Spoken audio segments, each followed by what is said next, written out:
የብዝሃ ማንነት ባለቤት እንደ ቀለማት ውህድ ለዓይን የሚማርክ ለልብ የሚሞላ ውበትን የለገሱ ህዝቦች መኖሪያ ኢትዮጵያ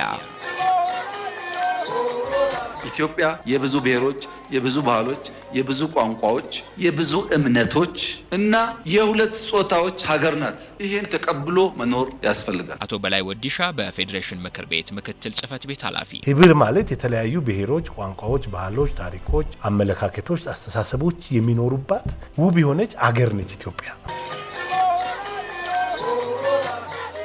ላለፉት ጊዜያት እነዚህን ውበትና ጥንካሬዎች በጋራ ገምዶ ለጠንካራ ሀገር ለህብረ ብሔራዊ አንድነት እንደ ጉልበት ለምን መጠቀም አልቻልንም?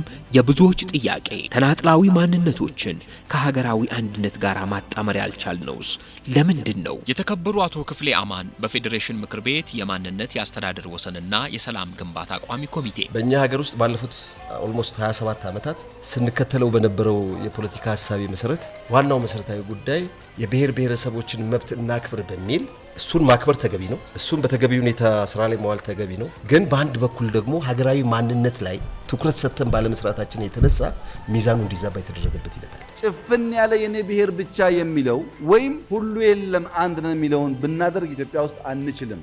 ነጠላ ቡድናዊ ፍላጎትን ለማሳካት ነጥሎ ገንጥሎ ማሳየት የመጨረሻው መጠፋፋት ነው። እገዳደር ጥቅም የለውም። ሞከር ነው 60 ዓመት ኪሳራ። ኢትዮጵያ ህብር ነች። የ76 ብሔር ብሔረሰቦች ህብር ነች። የተለየ ከለር ነው ያለው። በልዩነት ላይ አንድነቱን በተገቢ ሁኔታ ብናስቀጥለው ነው።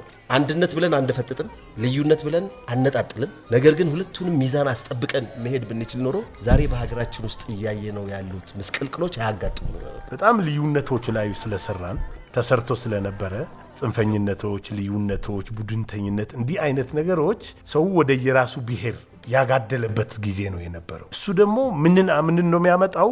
አሁን እየታየ ያለው የቁርሾ የመጠራጠር እርስ በርስ የመጠራጠር ግጭት፣ ጥፋት ይዞ መጣ። ይሄ ለኛ አይበጅም፣ አያዋጣም።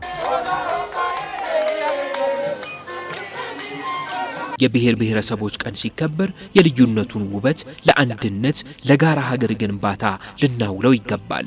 ዳር 29 ለብሔር ብሔረሰቦች ትልቅ ቀን ነው። ብሔር ብሔረሰቦች በዚህ ሀገር ውስጥ እውቅና ያገኙበት፣ ባህላቸውን፣ ቋንቋቸውን፣ ወጋቸውን እንዲያለሙ እንዲጠቀሙበት ትልቅ ሀገር የምንገነባው ደግሞ ብሔር ብሔረሰቦቹና ህዝቦቹ አንድነት ስንፈጥር ነው። ይሄ ብሔር ብሔረሰብ ባህል እኮ የኢትዮጵያ ብሔር ብሔረሰቦችን አስተዋውቋል እኮ። እንደዚህ አይነት ብሔሮች አሉ፣ እንደዚህ ሀገር እኮ ነው ስንል የነበረው መጀመሪያ አካባቢ ከራሴ ተጀምሮ ማለት ነው። ኢትዮጵያ እንደዚህ መሆኗን አላቅም ነበር ነው። አሁን አንድ እንሁን፣ ግን አንድ አይነት ደግሞ አንሁን። ልዩ ልዩ ቋንቋ፣ ልዩ ልዩ እምነት እንደ ሀገር አንድ ለመሆን አይከለክሉንም። ብዙ ነን፣ ግን በጋራ ሆነን ይበልጥ ማማር እንችላለን። በግራንድ ኢትዮጵያ ውስጥ አንድ እንሁን።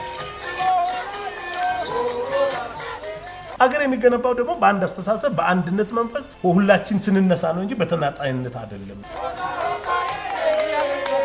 የብዝሃ ማንነት ለህብረ ብሔራዊ አንድነት